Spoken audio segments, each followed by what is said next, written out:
Welcome, everyone. I'm William C. Vantuono, Editor-in-Chief of Railway Age, and I am here with our 2024 Railroader of the Year, Tracy Robinson, President and CEO of CN. Tracy, on behalf of Railway Age Simmons Boardman Publishing, congratulations, a well-deserved honor. Thank you, Bill. Great to be here with you today, and thank you guys, you and your team at Railway Age, for all that you do for this industry. I'm an avid reader. Well, that's good, and you've been in the industry for quite some time, starting back with Canadian Pacific a while ago. What brought you into the rail industry? What attracted you to it? Yeah, well, I grew up in a farm in southern Saskatchewan, and when you're farming, the railroad is always central to what's going on in the community. And I would say farmers don't often think highly of the railroads, and that may not have changed over the years, but certainly I knew how important they were. So when I went off to university, Canadian Pacific, CP, was recruiting on campus. And I wanted to do something that was important, and I knew that they were important, certainly important to the community that I grew up in. And as I got into them, of course, I learned that they were important to the agribusiness, but they were also important to a lot of other businesses, whether it's automotive or forest products. And that was pretty exciting to be in the middle of all of that. So tell me about your career. You were in many areas. You spent 27 years at Canadian Pacific in various roles. Indeed. CP it's a great organization, and it's got a great history and place in Canada. And they gave me the benefit of an incredibly diverse set of experiences, both internally and also, in dealing with a number of different types and groups of customers. I started as a sales rep in Regina, Saskatchewan. I sat in the operations office, and my job was to knock on loading dock doors and try and figure out how we get the next piece of freight, which was exciting and a good way to learn the railroad from the ground up. And then spent, a number of years in marketing and sales in Calgary and in Vancouver and in Edmonton in asset management, which allowed me to touch a few industries. I came here to Montreal after that and spent a few years as the assistant, kind of a chief of staff to the CEO and the president at the time, then back into, we were creating at the time the very first CP service design organization, which put me in the middle of that, and then into operations, leading the transportation service centers for the network in Canada and the United States, and then full-on customer service. I go over into accounting, and then became treasurer, back into commercial to lead our coal business and then our merchandise business. So it was a unique set of kind of experiences that allowed me to develop an appreciation for how the work really gets done and a better enterprise view of our business and of leadership. So you came into the industry then at a relatively important time of growth. The Staggers Rail Act, and mainly talking about the U.S., of course, 1980, and things changed after that. But so you were there at the early part of your career. You were there during the time when railroads were able to actually grow their business. Grow our business, become important to our customers' ability to grow their business, and to learn how to do it effectively but also efficiently. We could start to price differently. We could start to differentiate ourselves and think about, how we wanted to get our customers' products to market. It's a really exciting time. There's not very many new businesses that the railroads get into, but over the years, there's been a few of those. There was the crude by rail. Now we're into the precious minerals. We're now hauling lithium out of northern Quebec into the whole battery and EV market. So, the railroads are traditional and they've been around a long time, but there's still a lot of new stuff going on. A lot of changes. You mentioned, I remember crude by rail very well when, the Bakken crude, and that had this big peak. Indeed. And then it kind of leveled out. But, I think the industry at that point proved that, it can, it's a good piece of business. It's a very good piece of business. But as railroads, we excel when we know what's coming at us. Our supply chain can do pretty much anything when we know what's coming at us. And we like long-term sustainable business because we invest pretty significantly with our customers in these businesses. So the crude by rail has been an interesting adventure. It did peak and come off, but I think we're finding the sweet spot of the natural role that rail should play in that over the longer term. And that's the right spot to be in. So looking ahead, where do you see? Now, everybody talks about we need to grow business, we need to grow traffic, or we need to grow market share. Where do you see the growth? Where are the opportunities, not only for CN, but for our industry as a whole? Well, we talk about growing the business because, we power the economy, right? So if the railroads aren't performing, and if we're not adding to the capacity where our customers need it, the economy is not going to grow. But if we can be in a position where we can help the economy grow, we're also going to grow. So that means you need to start with that foundation of a strong, consistent operation and service to your customers. But you, especially these days, need to be very close with your customers around how they're trying to build their business and what the opportunities are. It's a long lead time these days to get new capacity in place, whether it's track or whether it's cars or locomotives or even people. And so the closer we are to our customers and to the industries, and the more we know around where flows are going to go, the better partner we can be. But that's how we grow. And part of that is leveraging advanced technology. And CN is doing some very innovative things with automated track inspection and revenue cars and revenue trains. A lot of initiatives. The inspection portals. This is all good, and it's at times it can be something that the general public doesn't really see how technologically advanced this industry is. Yeah, pushing that. We've all been watching trains for our entire lives, right? But you're right. What you don't realize is how much technology is in this operation now. And it's the biggest change over the time when I stepped out of the industry and stepped back is the advancement in technology. And so, it's important to lean into for a number of reasons. We aspire to, zero harm in our company, which means environment, it means people and communities. So we need to keep our rail operations safe, right? And technology plays a big role in doing that. But if we're going to operate consistently, it means we need a minimal amount of disruption. So the ability to have wayside detection that's checking on the equipment as the trains go by, and the health of the equipment, seeing things that you cannot see with the naked eye, the ability to do that and then intervene before something happens, the ability to have our ATIP cars that you mentioned, right, to move over in the middle of, merchandise trains, move over our track constantly, detecting early defects in the infrastructure so that we can get at those before there's any incident. That's incredibly important to safety and to the efficient operations, of across the whole network. So we've begun on that. Amazing what's we've been able to accomplish so far, but I think that we're just really scratching the surface on. How do you find there is a difference in somewhat of a regulatory difference between the U.S. and Canada? How do you find balancing those differences, being that you have a network, CN as a network that touches two countries? Indeed, in many ways, we'd like to believe that the border doesn't exist. We operate very fluidly across. And in this industry, as you know, we all exchange equipment and locomotives, and that all operates very fluidly across. So, the regulatory environments are different at different times, but largely they move as one and in the same direction. And that's pretty important because we're one network across the continent. I wanted to go back a little bit and talk about your time at CP.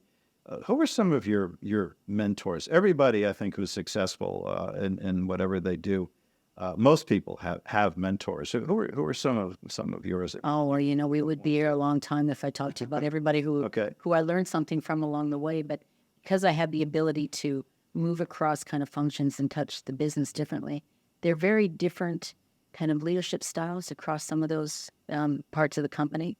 And, I met people who taught me a lot about the specifics in individual areas. And I met people who, importantly, taught me a lot about how to bring all of that together. And so it's the sum total of all of that, the right kind of nudging, the right coaching and counseling in the right time that's really been a gift to me. We're all a product of the environment that we grew up in. For me, I grew up at CP. I grew up in rails, but at CP. And so it was those people on the management team, but also the people that you work with every day next to who teach you about the business and teach you what good looks like, and it becomes a family. So coming back to the industry, it felt very much like coming home. A lot of people say that the industry is a big family.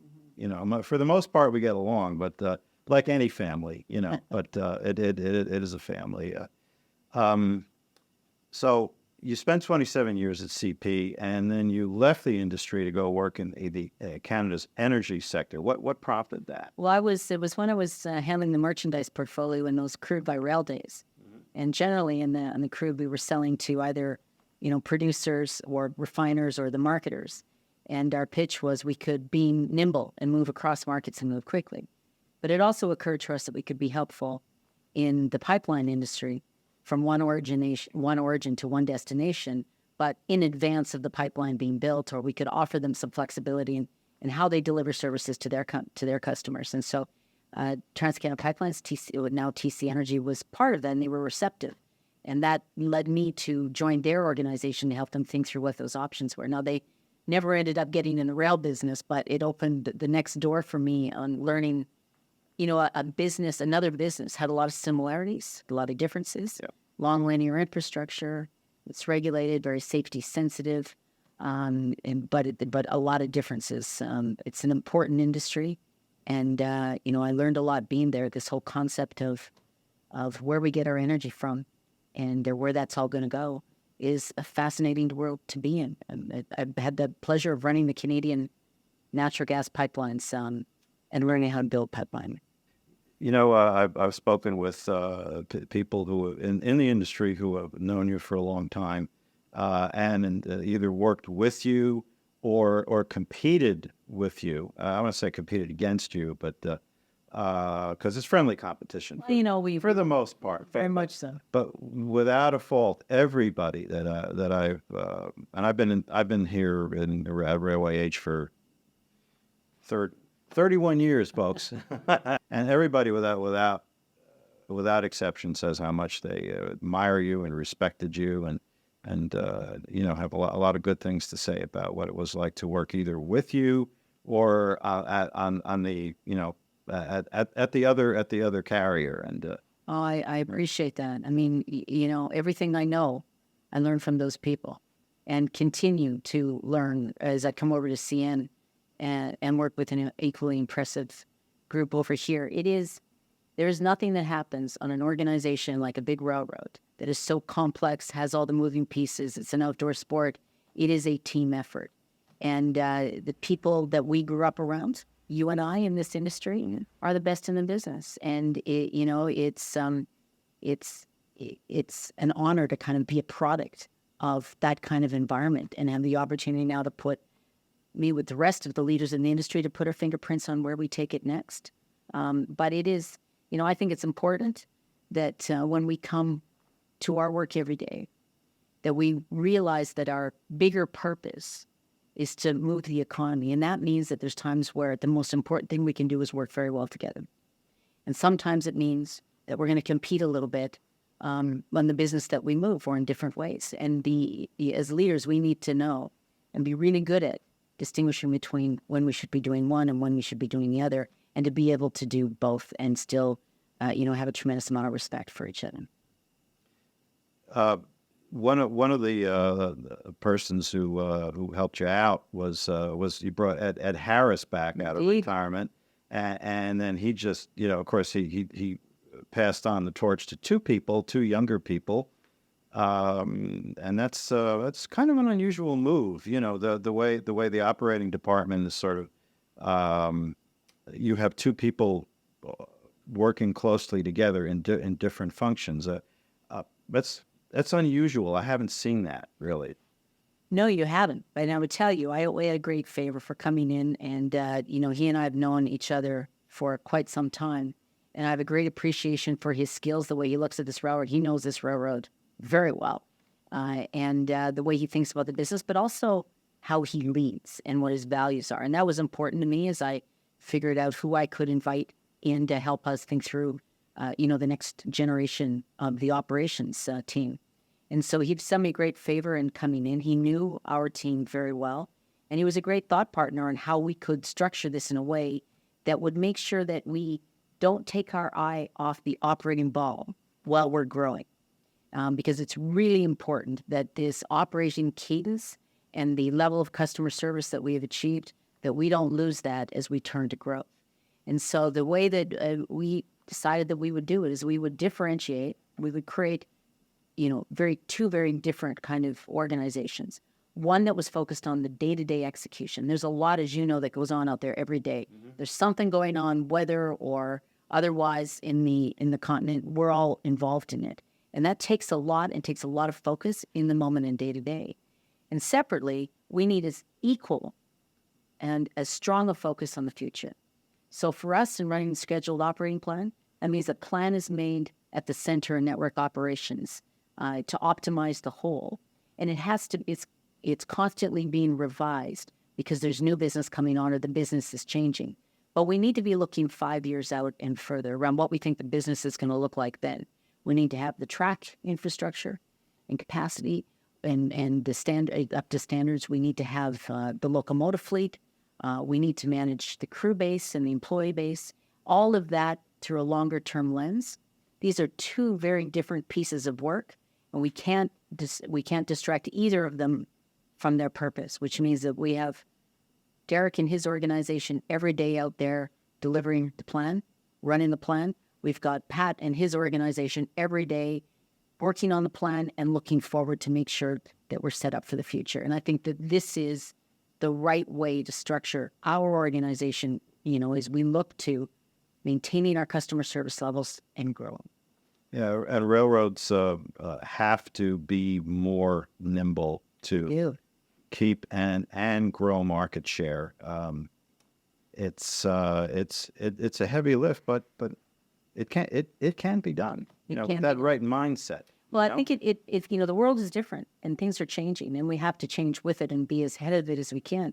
You've made the point.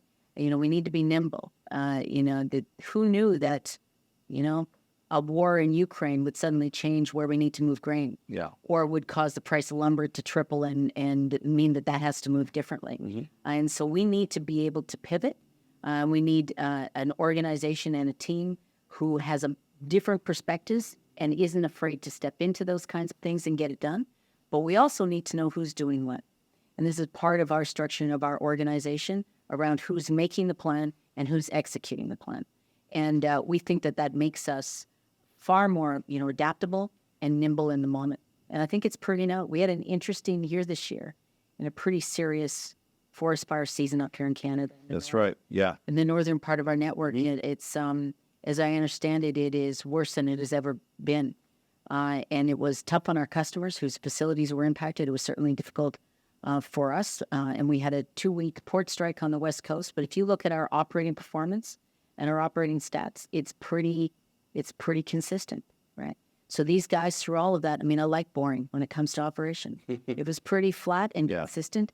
They figured out between the plan that was constantly evolving through that period and the execution, they got it done. And I think that was a real test of the resilience of our plan. And in these days, resilience is incredibly important. Yeah, I remember the Canadian wildfires because the smoke came all the way down to where I live in New Jersey. And I hear that. Couldn't believe, this stuff is coming from Canada, really. But it's, the world has gotten, with global, with climate change, global warming, whatever, rising seas, whatever you want to call it. Weather has gotten more extreme, and I would have to say, you probably would agree that I think in terms of dealing with that, I think railroads are well equipped to deal with that. We've seen instances where there's been landslides and track washed out and fires and things, and the railroads are able to, there is no come right back. Better organization than a railroad when it comes to a crisis. Mm-hmm. The ability of our teams to get track back in shape to run and to deal with whatever is going on around it is amazing. And it's been the case. It's a hallmark of the industry. What we're trying to make sure is that while we do that, we don't distract from the longer term work as well. So we're distinguishing between, that kind of capability, which is critical, but also the capability to look forward, because you're right, things are changing very, very quickly. and we need to be able to anticipate it. We need to be able to see around corners these days. So, what is your long-term vision? Everybody in your position has a long-term vision, long-term goals. What is that? What are some of that? Bill, as I come back into the industry and consider what's going on around us and what we're going to need to do to step in to the role we need to play in the economy, there's a number of things that we're doing a lot of work on. One is this aspiration that we have around zero harm. We believe that there should be no harm to the environment, that there should be no harm to our employees in coming to work every day, and there should be no harm through the work that we do to the communities in which we live. We want to be a net positive benefit. That takes culture, that takes technology, and there's lots of opportunities there, but also takes leadership to kind of set us on that path. I think that it's something you're seeing the industry focus on, and it's critical. It's a much more complex stakeholder environment than it was when I started in this business and when you started in this business. Mm-hmm. So that is kind of mission number one. But beyond that, I think a lot about as I sit and speak to our customers across pretty much every industry about our ability to help them be successful. And that's the growth part. So if we're going to power the growth in the economy and in the continent, it means we need to be really good at a couple of things. We need that consistent operation where, our customers are getting consistent service they can count on. For us in this railroad, that means the commitment to the scheduled operating model and with a focus on the velocity of the assets that helps service our customers, but also helps us use our capacity effectively. And it means that we need to be a lot closer to our customers around where they want to grow. It's difficult for us to be surprised. So we need to be with them, beside them, early on when they're making decisions and understanding what markets they're going to be trying to get to so that we can have the capacity in place. And the third thing we need to think about is the fact that supply chains are more complex than just railroads. We all need to run really good railroads, but what our customers and our industries need is really good supply chains, which means we need to integrate in better ways through data, through technology, through business process with our partners in the other railroads, with our partners up and down the supply chain, whether they're terminals or ports or warehouses or shipping lines, and with our customers so that we can figure out how to make that supply chain work, both perform and to have the capacity that our customers need when they need it. So it's zero harm. It's how we figure out growth for the economy, and it's how we build this next generation. When I look around, it's hard not to notice that these are the folks that we're going to be running the place next. And that deserves a tremendous amount of effort and focus for us and how to get them ready to handle all of this. And as you well know, the demographics in this industry are changing. We have far more women and they're in leadership positions. You're an example, okay? Attracting younger people, more diversity in terms of whether it's ethnic background or whatever, and that's it's good to see. We started our Women in Rail awards back in 2017. The first woman ever on the cover of Railway Age was Karina Moore, and the first ever. And Railway Age was established in 1856, folks. I wasn't part of the company back then, but it's really gratifying to see. We ran our first live Women in Rail conference in Chicago a couple months ago. So it was very gratifying to see all the energy in the room of women of all ages. A lot of young women who are fairly new to the industry. Some who have been in the industry a long time, just the camaraderie, the energy there. It's really satisfying. Must be gratifying for you. It is, and thank you for doing that, because it takes all of us. I know a number of our people were involved in that event and came back with that energy that you're talking about. It's good to see the momentum coming, but we have to go faster. Our industry actually trails in this, as you would know, and I'm a strong believer that if we're going to succeed in the future, we need to lean in to diversity. It's the right thing to do, right? But there's also a really strong business imperative for it. We need those different perspectives and different backgrounds coming together in the right way. This business is changing, and the culture needs to change as well. We need to come together differently. But we also, I would argue that the size of the future workforce is not as big as it was in the past in our day. And, what I want to do is make this industry the place that people want to work, make CN in particular the place that people want to work, no matter who you are. Everyone is welcome at CN. And I want to help get people as excited as I am about getting up every morning and making this work for our customers, for our industries, for the economy, for the country and the continent. And it's a great purpose to rally around. And this is the kinds of experiences you can have working in an organization like this is tremendous. I've benefited from it. I'm going to make those same kinds of opportunities available to others, around here. And we're looking to be the place to work. That's one of the best things you can do. One of my mentors, my predecessor, Luther S. Miller, the late Luther S. Miller, he taught me, the best thing you can do as a senior person, a leader, is to prepare the people who are coming up behind you to do your job someday. And I believe strongly in that. I think you do too. So these jobs aren't easy. Most jobs I've had at the time I thought weren't easy, and they weren't, but they're gifts and opportunities to learn. And the best thing we can do for those coming up is to make sure that they've had the set of experiences and the exposures and, the wins and the failures and the scars that come from that build the character so that you're ready for these roles when you step into them. And there's that opportunity, but there's also the opportunity, if those aren't the kinds of things that you aspire to have a really great career and to touch all kinds of things. We are deep experts in so many fields, and this is a great place to be for that as well. But I want us to be, we've done a lot of things in this company over the last couple of years to help our employees get to know each other again and to realize the family piece, the caliber, the quality of the people that they're working next to get excited around what we get up to do every day and to want to be part of this. And I think if I can do that here, and if me being in this role makes people realize that these jobs are available, they're not easy. They take, a lot of effort and a lot of experience, but they're available if you want them. Then I think that's a great thing to be doing. I often paraphrase John F. Kennedy, who I admire very much because he set the country on the track or the flight to go to the moon, and so I paraphrase him by saying, we choose to be railroaders not because it is easy, but because it is hard. Exactly. Yeah. And you know what? Been in very difficult situations in my career.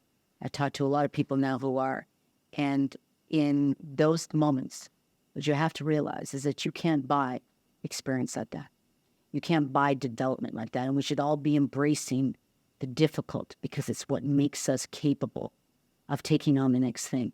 And when the world is so, it's complex, it's moving quickly, what we need is people who have been there, maybe not in that exact situation, but they know that the difficult is important. And that if we come together in the right way, that pretty much anything is possible. I'm an optimist, and I can see a really glorious future for this next generation. Think about technology that we can apply. If you think about the different ways that we can work with, our frontline employees that run trains every day or fix track or figuring out the next locomotive. If we can all come together and be excited about the way we do that, but appreciate the difficulties and what they make possible, then I think we can do anything. And this past year, 2023, has been difficult for the industry. The industry was put in the spotlight by one particular accident. Yes, indeed. And you look at all the scrutiny and a lot of the politicizing of not only that, but a lot of things that were going on. And but I think as I say in our December issue, brighter days are ahead. And we're seeing very strong signs of that. The service is improving, traffic is coming back. I think as an industry, we've weathered the storm. Not that the storm is over, okay, but because there's always something going on, Listen, it is really important not to lose the benefit that comes from every problem and every crisis. So there's lessons to be learned, and I am proud of the industry and the way that we rally around that. All that's come from that event and the new processes, procedures, technologies that we're putting in place because of that. It's important to learn that. But I share your view that the future is bright, and that, as we come together, we are going to figure out how to make sure that our customers are served properly every day, how to make sure that we can help them and us grow as the economy grows in North America, and how to make this the place that our employees want to come and work and learn. Well, I really think, Tracy, that many years from now, you'll be able to look back on your career and say you feel good about it. That you made a difference, and I think a lot of people in the industry will say, yeah, Tracy Robinson, yeah, I remember her. She made change. She did that. She helped us. Well, I really believe that. Thank you, Bill. I hope that's true. But it takes a lot of people to get all of that done, and I'm pretty proud of who I'm sitting here with at CN. And it's only as we come together that any of that happens. So Tracy, CN has a lot of partners. There's some really good examples of that. The Falcon Premium service with Union Pacific. You're also growing the network. I understand that there is an acquisition underway of a regional railroad in the Midwest. Can we talk about that a bit? Happy to talk about that. Okay. We like to think about different ways that we can use our network to bring the right services to bear for our customers. So sometimes that's our own network. Sometimes it's working with the other railroads like the FXE and the UP, which has been a great partnership and trying to pick up some truck market share. We've also announced a partnership with the Norfolk Southern. We want to be open for business, and we look at it through the lens of what's good for our customers. Sometimes that takes you down the path of coming together in different ways, and we have a partnership now, a joint venture with the CBNS in Nova Scotia, that's going to help us with our growth over the long term in the East. And we're now we're announcing an acquisition of the Iowa Northern, and so that's exciting for us. It's a great regional operation. They've done a tremendous job of providing solutions and growing with their customers. And the two of us coming together is going to allow that customer base to get access to market in a much more, efficient way. Mm-hmm. And we think that brings benefit certainly to the holders of the Iowa Northern, but also to their customers. We're pretty excited about it. Yeah, I'm familiar with the Iowa Northern. That's quite an operation. It's roughly, I think, 230 miles long. And from by memory serves me, it's grown from it was part of the old Rock Island system, mm-hmm. and it's grown from I think when Dan Sabin and his partners bought that, it's grown from 15,000 carloads to 60,000 plus carloads, and it runs diagonally across Iowa. I do know the operation. It connects with with CN, of course, and CPKC and UP and the UP. So it looks like there's a lot of good business there. So what's your strategy behind acquiring? So Dan and his team have done a great job, as you've said, in growing that network and the customer base, and they've done that by getting to know their customers and determining what markets those customers want to be able to access. And so we've become a good partner with them. And, there came a time where we had a conversation around, was there a different way that we could structure this? And so it's business that we've been working with them on for a period of time. This just takes it to the next level. And they've been fantastic. Well, thanks for joining us. Tracy, again, our congratulations. It's a pleasure, Bill. Thank you. We will see you in Chicago at the Union League Club for the annual bash. I'm excited about that too. Yeah, it's great. Thanks so much, and thanks for coming to Montreal today. You've got the best looking pair of socks in the room. Yeah, those are pretty nice. Thank you. Thanks, Bill. Thanks so much.